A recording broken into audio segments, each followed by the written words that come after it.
Hello friends, नमस्कार। आज की हमारी रीडिंग का जो टॉपिक है, आपके शत्रु फिर से कुछ ना कुछ षड्यंत्र करते ही रहते हैं। क्या षड्यंत्र वो करते हैं, चेकआउट कर लेते हैं।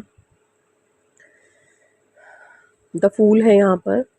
राइडर वेट टैरो से मैंने कार्ड्स लिए हैं। The fool, knight of cups, king of swords, four of swords, ten of cups, wheel of fortune, the devil, six of wand, five of pentacle, seven of cups, the hanged man, yes, the chariot. Bottom deck में है king of cup.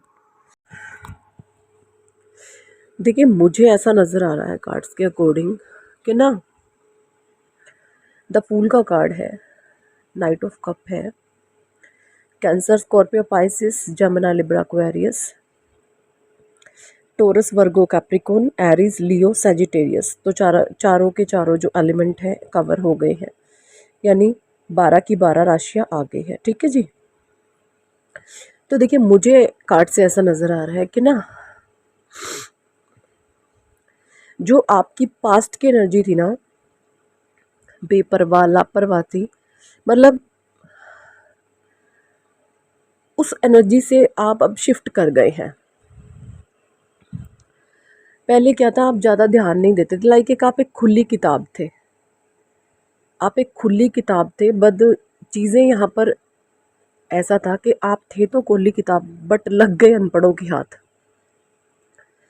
जैसे एक खुली किताब अनपढ़ों के हाथ लग जाती है तो वो क्या ही पढ़ेगा। अनपढ़ इंसान तो उसको फाड़ेगा, उसका मिसयूज़ करेगा, है ना। बस वही कुछ एनर्जीज़ हैं। आप एक अनपढ़ लोगों के एनवायरनमेंट में आ गए और थे आप एक खुली किताब। तो अनपढ़ लोगों ने अपने हिसाब से उसको इस्तेमाल किया, मिसयूज़ करा, है ना। और नहीं तो आपको पढ़ कर के कुछ ज्ञान भी ले सकते थे, बट नहीं। ईगो, अनपढ़ों में ईगो बहुत ज़्यादा होता है। अनपढ़ लोगों की सबसे बड़ी पहचान है, जितना ज़्यादा अनपढ़ होगा इंसान, अगर अनपढ़ के पास पैसा आ गया ना, तो यकीन माने वो इंसान अहंकार से फूला हुआ होगा। उसका अहंकार ही इसके लिए सब कुछ होगा, अगर एक अनपढ़ के हाथ पैसा लग गया तो।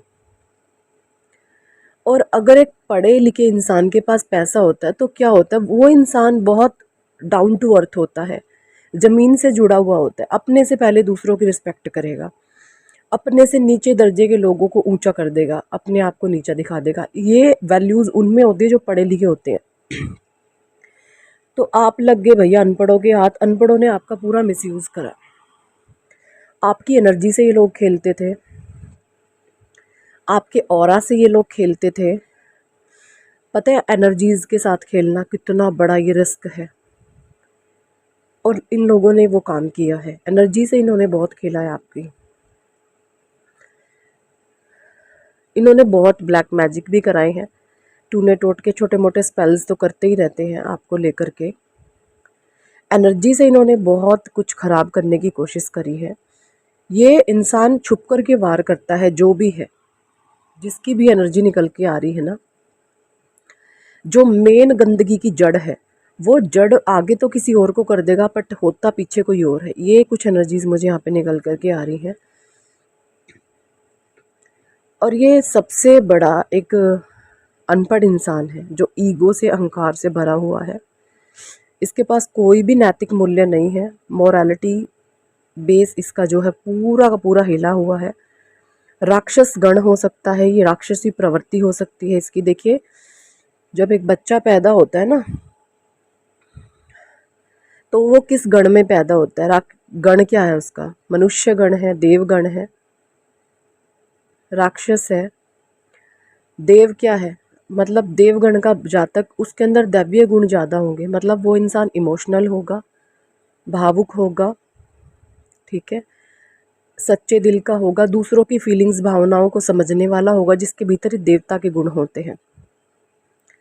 जिसके अंदर मनुष्य के गुण होंगे वो इंसान मिला जुला होगा। मतलब एक मनुष्य, ना तो वो देवता ना ही वो राक्षस, मिला जुला इंसान है। ना वो किसी को दुख पहुंचाएगा, ना वो किसी के सुख का कारण बनेगा, ठीक है।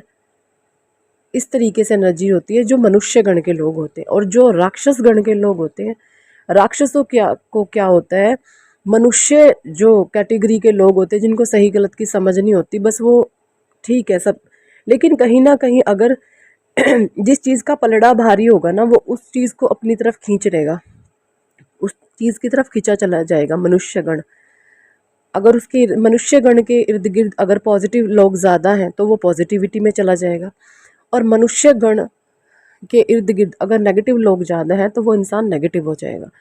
तो ये जब इंसान का जो जन्म होता है, आकाशिक रिकॉर्ड होता है, उसके अकॉर्डिंग ये जो प्रिडिक्शन आती है आपके बर्थ चार्ट में। ठीक है जी।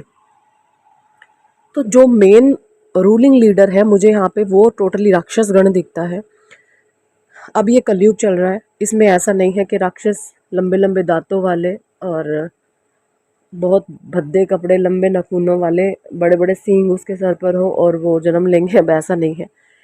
इंसानों के भीतर ही ये गुण विद्यमान होते हैं, कोई राक्षस गण, कोई देवगण, कोई मनुष्य गण।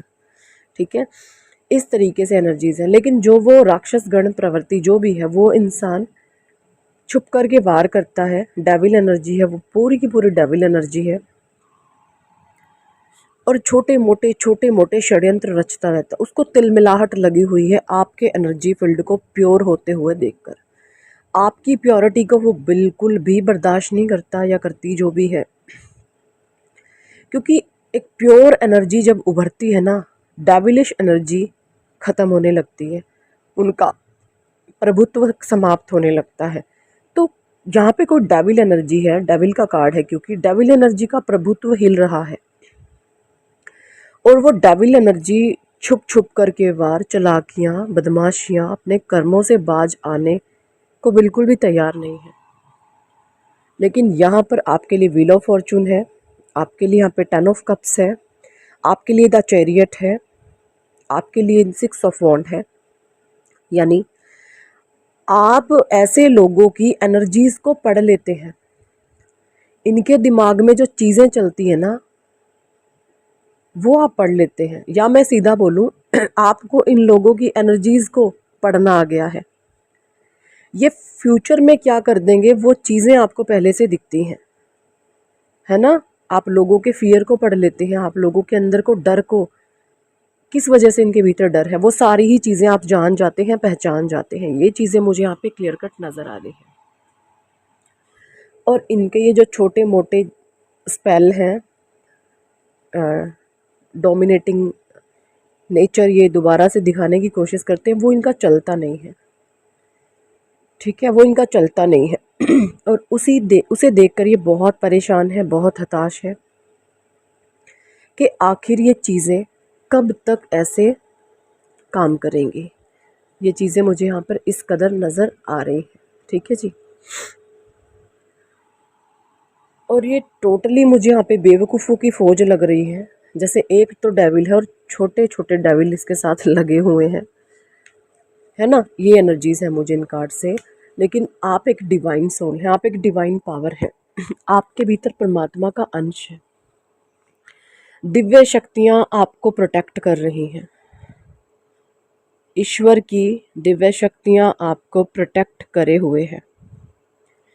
जो भी लोग आपके इर्द गिर्द गलत हैं उनको एक्चुअली ये पता ही नहीं कि उन्हें चाहिए क्या। अगर वो शांत होकर बैठे और वो अपने आप को खंगालने की कोशिश करे कि एक्चुअली हमें क्या चाहिए, तो उनके पास इस चीज़ का कोई भी जवाब नहीं है कि उनको क्या चाहिए, क्योंकि ये कंफ्यूज्ड है। जो इंसान खुद कंफ्यूज्ड होते हैं, डेविल एनर्जी हमेशा कंफ्यूज होती हैं, क्योंकि उनके भीतर एक गलत व्यवहार होता है। तो ये डेविलिश एनर्जी इनको इतना कंफ्यूज करे हुए है, इनको ये क्लियर पता ही नहीं है कि एक्चुअली हमें क्या चाहिए। और जिस दिन इनको ये पता चल जाएगा हमें क्या चाहिए, उस दिन तो ये बंदे ही बन जाएंगे, इंसान ही बन जाएंगे, है ना। तो आपको जो है ऐसे लोगों के बारे में बिल्कुल भी सोचना भी नहीं है, इनसे अपना कोड कटिंग कर लें, एनर्जी को बिल्कुल भी एक्सचेंज ना करें इन लोगों के साथ। ठीक है, टोटली कोड कटिंग रखें आप इनसे अपनी। कोड कटिंग का मतलब ये होता है आप इमोशनल लेवल पर उनको कट ऑफ मार देते हो, उनके रोने का, धोने का, नाचने का, कूदने का, हंसने का, चीखने का, चिल्लाने का, या जो भी वो बंदरों जैसी हरकतें कर रहे हैं, आपके ऊपर उसका कोई भी असर नहीं आता। कोड कटिंग कर ले। कोड कटिंग जब कोई करता है ना तो जो कर रहा होता है वो इंसान बहुत स्ट्रिक्ट हो जाता है।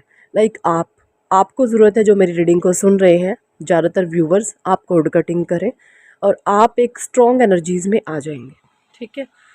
और ये जो बेवकूफ़ों की फ़ौज है, ये जो मर्जी करती रहे, ठीक है, इनको करने दीजिए, अपने टाइम को ख़राब कर रहे हैं। वरना इसी प्योर एनर्जी को, ये प्योर तो इनके पास अभी है ही नहीं एनर्जी एक्चुअली, प्योर एनर्जी तक लाने के लिए तो पता नहीं इनको नेक्स्ट जन्म ही लेना होगा, क्योंकि इस जन्म में तो उन्होंने पाप ही बहुत किए हुए हैं। कर्मों का ही खाता इनका बहुत भयानक भरा हुआ है ना। तो ये चीज़ें मुझे यहाँ पे दिख रही हैं, ठीक है। तो यही थी इस टॉपिक पर आज की रीडिंग। कितने लोगों के साथ रेजोनेट करती है कमेंट सेक्शन में ज़रूर बताएं। और अगर आप पर्सनल रीडिंग लेना चाहते हैं तो ऊपर दिए गए नंबर पर आप हमें व्हाट्सएप पर ज्वाइन कर सकते हैं और पर्सनल रीडिंग के लिए कह सकते हैं। पर्सनल रीडिंग पेड होती है, चार्जेबल होती है। So thank for watching and listening my videos. Hare Krishna, Hari बोल, राधे राधे।